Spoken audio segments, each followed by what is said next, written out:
നമസ്കാരം. പ്രിയപ്പെട്ടവരെ, പലരൂപതയുടെ ഇവാഞ്ചലേഷൻ ഡിപ്പാർട്ട്മെൻറ്റിൻ്റെ അനുഗ്രഹം ആത്മീയ ശുശ്രൂഷയിലേക്ക് ഏവർക്കും ഹൃദ്യമായ സ്വാഗതം.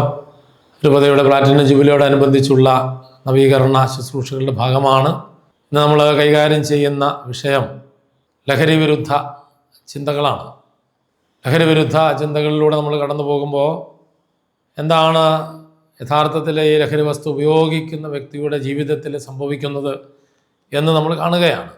പ്രത്യേകിച്ച് ലോകാരോഗ്യ സംഘടന 1956 കണ്ടെത്തിയ ഈ ലഹരി വസ്തുക്കൾ ഉപയോഗം ഒരു രോഗമാണെന്ന കാര്യം നമ്മൾ തിരിച്ചറിഞ്ഞ് അത് എങ്ങനെയൊക്കെയാണ് ഒരു വ്യക്തിയെ സ്വാധീനിക്കുന്നത്, ഏതൊക്കെ മേഖലകളെയാണ് രോഗാതുരമാക്കുന്നതെന്ന് നമ്മൾ ചിന്തിച്ച് കടന്നു പോരുകയാണ്. കഴിഞ്ഞ സെഷനുകളിലൊക്കെ നമ്മൾ ആ വിഷയങ്ങൾ കൈകാര്യം ചെയ്തു.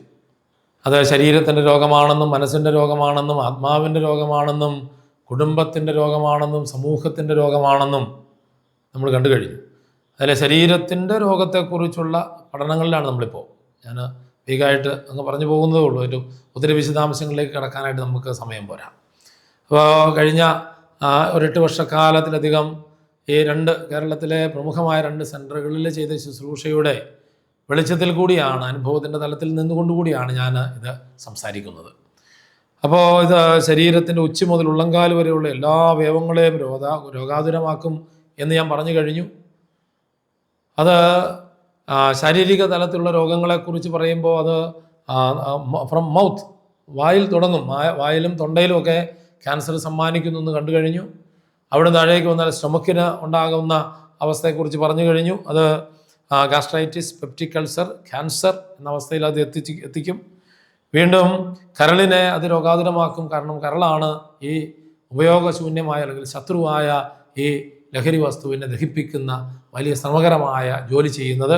അതുകൊണ്ട് അവിടെ fatty degeneration of liver, alcoholic hepatitis, cirrhosis എന്ന അവസ്ഥയിലേക്കാണ് ഒരു വ്യക്തിയെ കൊണ്ടുചെന്ന് എത്തിക്കുന്നത്. വീണ്ടും ബ്ലഡ്, പാൻക്രിയാസിൽ acute pancreatitis, chronic pancreatitis, it go to diabetes and other related diseases. വീണ്ടും നമ്മൾ സർക്കുലറി സിസ്റ്റത്തെക്കുറിച്ച് കണ്ടു കഴിഞ്ഞു. ബ്ലഡാണ് ഈ ശരീരത്തിൻ്റെ ഏറ്റവും പ്രധാനപ്പെട്ട സിസ്റ്റം എന്ന് നമ്മൾ മനസ്സിലാക്കുന്നു. ആ രക്തത്തിലൂടെയാണ് എല്ലാ കോശങ്ങളിലേക്കും ആവശ്യമായ ഭക്ഷണ പദാർത്ഥങ്ങൾ എത്തിക്കുന്നതും അവിടെ പ്രൊഡ്യൂസ് ചെയ്യുന്ന വേസ്റ്റ് മെറ്റീരിയൽസിനെ വീണ്ടും കൊണ്ടുവന്ന് പ്യൂരിഫൈ ചെയ്ത് വീണ്ടും ഈ സർക്കുലേഷൻ പ്രോസസ്സ് നടത്തുന്നതും. അപ്പോൾ ഈ ലഹരി വസ്തുക്കൾ ഉപയോഗിക്കുന്ന ആളിൻ്റെ രക്തത്തിൻ്റെ ഘടനയെ തന്നെ ഈ ലഹരി വസ്തു തകർത്ത് കളയും. കാരണം ഇത് ശത്രുവാണല്ലോ. അങ്ങനെ അവന് അനീമിയ ഉണ്ടാകുന്നത് വെച്ചാൽ വിളർച്ചയാണ്.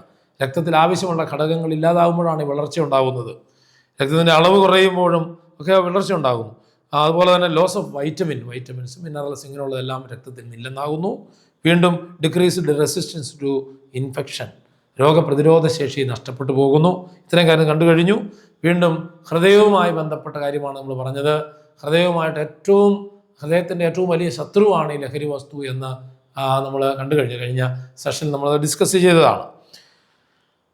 ഇപ്പം നമ്മൾ ചിന്തിക്കുന്നത് മസ്കുലറി സിസ്റ്റം, നമ്മുടെ മസിൽ സിസ്റ്റത്തെയും ഇത് ബാധിക്കുന്നു.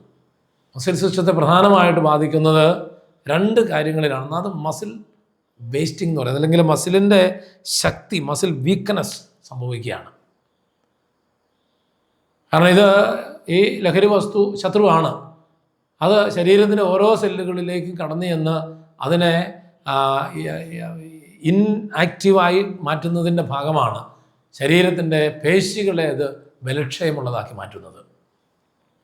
ശരീരത്തിൻ്റെ പേശികളെ ബലക്ഷയമുള്ളതാക്കി മാറ്റുമ്പോൾ അത് റിപ്രൊഡക്റ്റീവ് സിസ്റ്റത്തെയും അത് ബാധിക്കുകയാണ്. അത് അടുത്ത ഘട്ടത്തിലാണ് അതിനെക്കുറിച്ച് പറഞ്ഞു വരുന്നത്.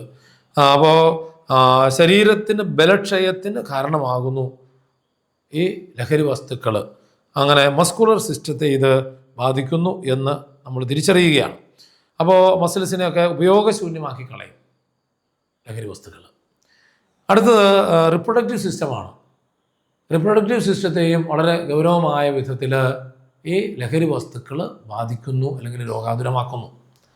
നമുക്കറിയാം, പല വ്യക്തികളുടെയും കുടുംബങ്ങളിൽ ലഹരി വസ്തുക്കൾ ഉപയോഗിക്കുന്ന വ്യക്തികളുടെ കുടുംബം, നമുക്ക് കുഞ്ഞുങ്ങളില്ലാതെ വരുന്നതിൻ്റെ കാരണം അന്വേഷിച്ച് ചെല്ലുമ്പോൾ മനസ്സിലാകുന്നത് ഒന്നെങ്കിൽ കൗണ്ട് കുറവാണ്, അങ്ങനെയുള്ള കാര്യങ്ങളൊക്കെയാണ് പറയുക. കൗണ്ട് കുറഞ്ഞു പോകുന്നു. കൗണ്ട് കുറയുന്നത് ഈ ലഹരി വസ്തുക്കൾ ശരീരത്തിന് വരുത്തുന്ന വലിയ ദുരന്തത്തിൻ്റെ ഭാഗമാണ്, വലിയ വിനയുടെ രോഗാവസ്ഥയുടെ ഫലമാണ് കൗണ്ട് കുറഞ്ഞു പോകുന്നത്.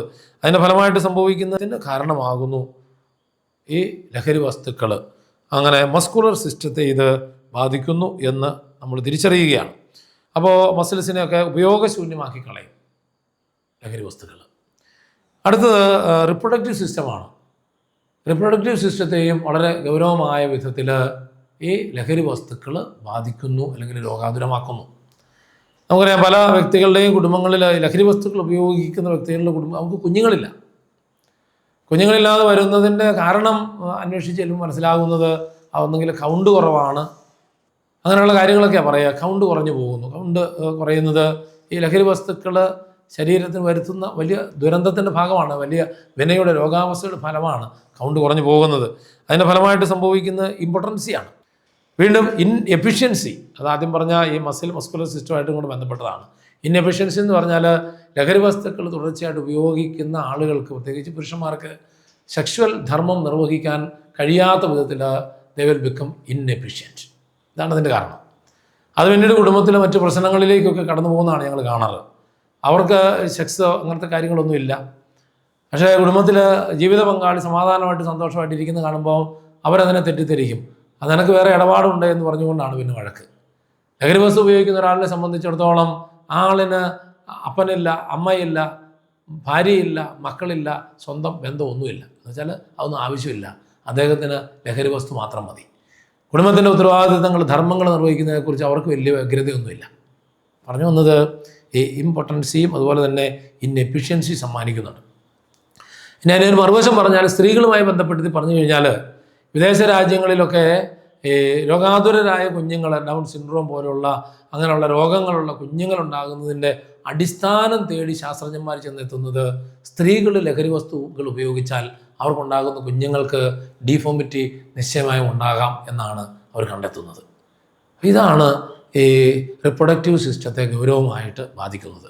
അപ്പോൾ വികലമായ ഒരു തലമുറയെ പടുത്തുയർത്താനേ ഈ ലഹരി വസ്തു ഉപയോഗിക്കുന്ന വ്യക്തികൾക്ക് സാധ്യമാകുകയുള്ളൂ എന്ന് തിരിച്ചറിയുന്നത്.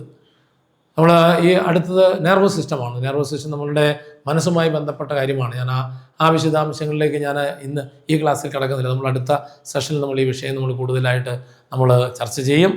അപ്പോൾ അതുകൊണ്ട് നമ്മുടെ സമൂഹം ആരോഗ്യമുള്ള ഒരു സമൂഹമായി തീരാൻ ഈ ലഹരി വസ്തുക്കളുടെ ഉപയോഗം അത് ഇല്ലെന്നാക്കണം എന്നുള്ളതാണ് നമ്മൾ തിരിച്ചറിയേണ്ട ഒരു കാര്യം എന്ന ഓർമ്മപ്പെടുത്തലോടെ ഇന്നത്തെ സെഷൻ അവസാനിപ്പിക്കുന്നു.